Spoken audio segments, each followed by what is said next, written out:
The Blind Dog. It was not a very impressive or high-class dog. It was one of those commonplace dogs one sees everywhere, color of white and dust, tail mutilated at a young age by God knows whom, born in the street, and bred on the leavings and garbage of the marketplace. He had spotty eyes and undistinguished carriage and needless pugnacity. Before he was 2 years old he had earned the scars of 100 fights on his body. When he needed rest on hot afternoons he lay curled up under the culvert at the eastern gate of the market. In the evenings he set out on his daily rounds, loafed in the surrounding streets and lanes, engaged himself in skirmishes, picked up edibles on the roadside and was back at the market gate by nightfall. This life went on for 3 years. And then a change in his life occurred. A beggar, blind in both eyes, appeared at the market gate. An old woman led him up there early in the morning, seated him at the gate, and came up again at midday with some food, gathered his coins and took him home at night. The dog was sleeping nearby. He was stirred by the smell of food.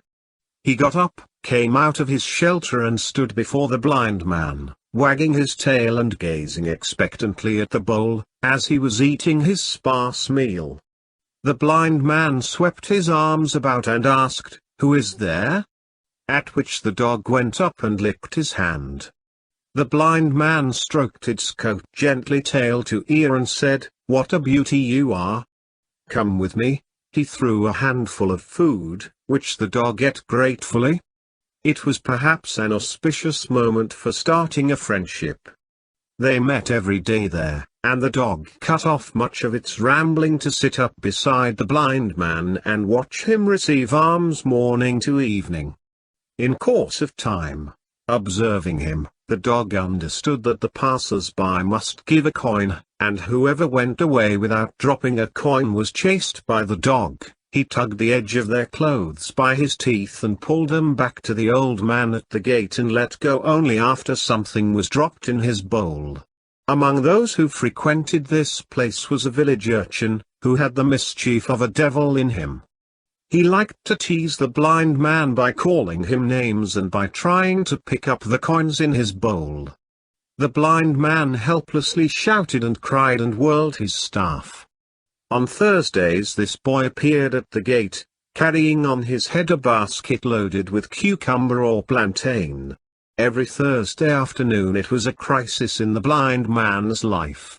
A seller of bright-colored but doubtful perfumes with his wares mounted on a wheeled platform, a man who spread out cheap storybooks on a gunny sack, another man who carried colored ribbons on an elaborate frame. These were the people who usually gathered under the same arch. On a Thursday when the young men appeared at the eastern gate, one of them remarked, "Blind fellow, here comes your scourge." "Oh, God! Is this Thursday?" he wailed. He swept his arms about and called, "Dog, dog, come here, where are you?" He made the peculiar noise which brought the dog to his side. He stroked his head and muttered, "Don't let that little rascal." At this very moment the boy came up with a leer on his face. "Blind man. Still pretending you have no eyes. If you are really blind, you should not know this either." He stopped, his hand moving towards the bowl. The dog sprang on him and snapped his jaws on the boy's wrist. The boy extricated his hand and ran for his life. The dog bounded up behind him and chased him out of the market. "See the mongrel's affection for this old fellow," marveled the perfume vendor. One evening at the usual time the old woman failed to turn up, and the blind man waited at the gate, worrying as the evening grew into night. As he sat fretting there, a neighbor came up and said, "Sami, don't wait for the old woman. She will not come again. She died this afternoon." The blind man lost the only home he had, and the only person who cared for him in this world. The ribbon vendor suggested, "Here, take this white tape, He held a length of the white cord which he had been selling. "I will give this to you free of cost. Tie it to the dog and let him lead you about if he is really so fond of you." Life for the dog took a new turn now. He came to take the place of the old woman. He lost his freedom completely. His world came to be circumscribed by the limits of the white cord which the ribbon vendor had spared. He had to forget wholesale all his old life, all his old haunts. He simply had to stay on forever at the end of that string. When he saw other dogs, friends or foes, instinctively he sprang up, tugging the string, and this invariably earned him a kick from his master. "Rascal, want to tumble me down? Have sense." In a few days the dog learned to discipline his instinct and impulse. He ceased to take notice of other dogs, even if they came up and growled at his side.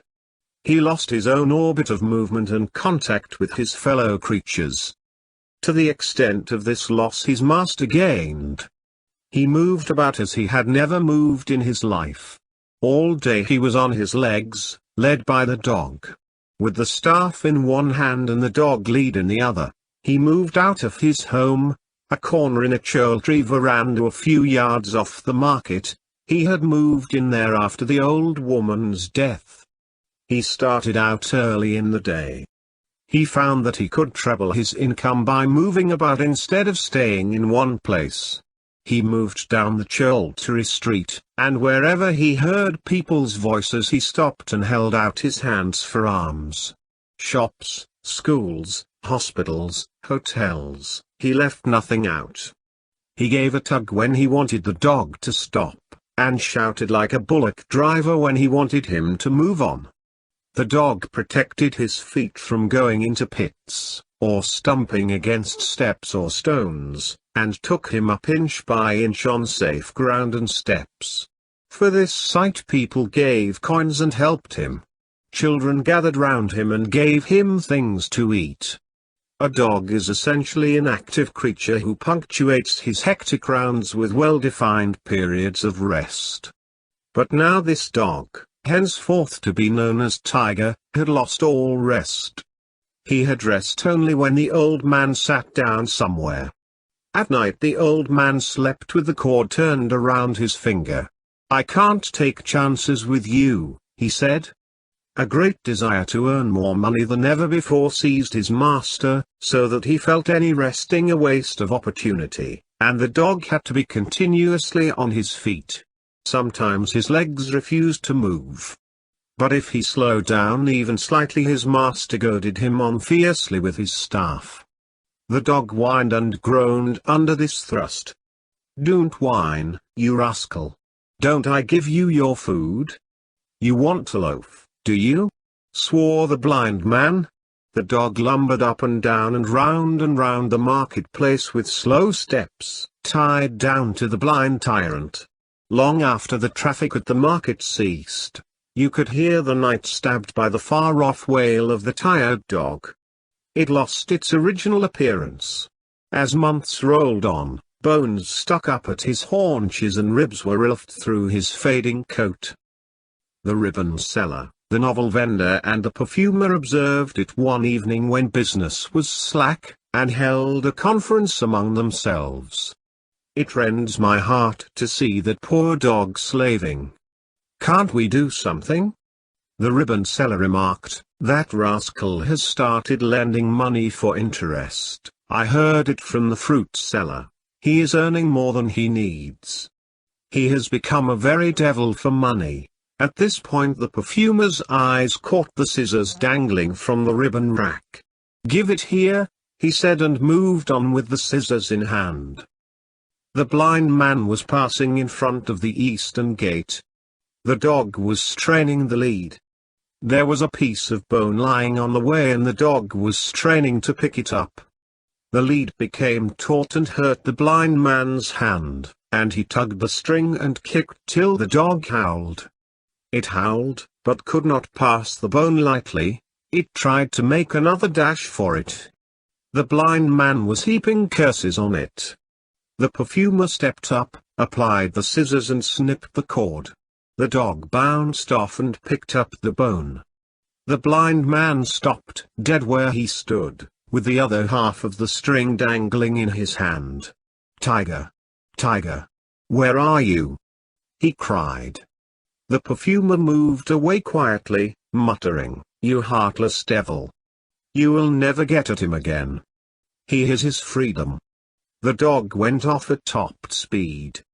He nosed about the ditches happily, hurled himself on other dogs and ran round and round the fountain in the market square barking, his eyes sparkling with joy.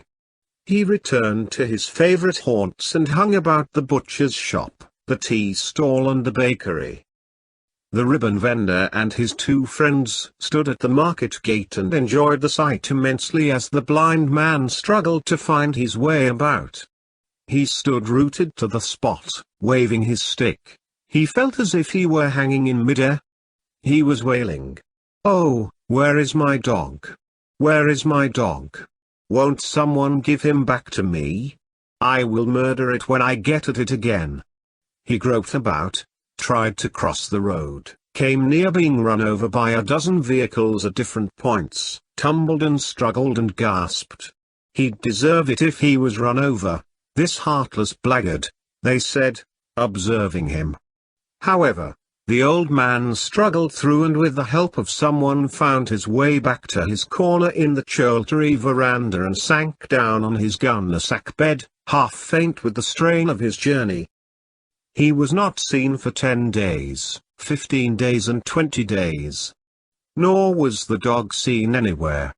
They commented among themselves, "The dog must be loafing over the whole earth, free and happy. The beggar is perhaps gone forever." Hardly was this sentence uttered when they heard the familiar tap-tap of the blind man's staff. They saw him again coming up the pavement, led by the dog. "Look! Look!" they cried.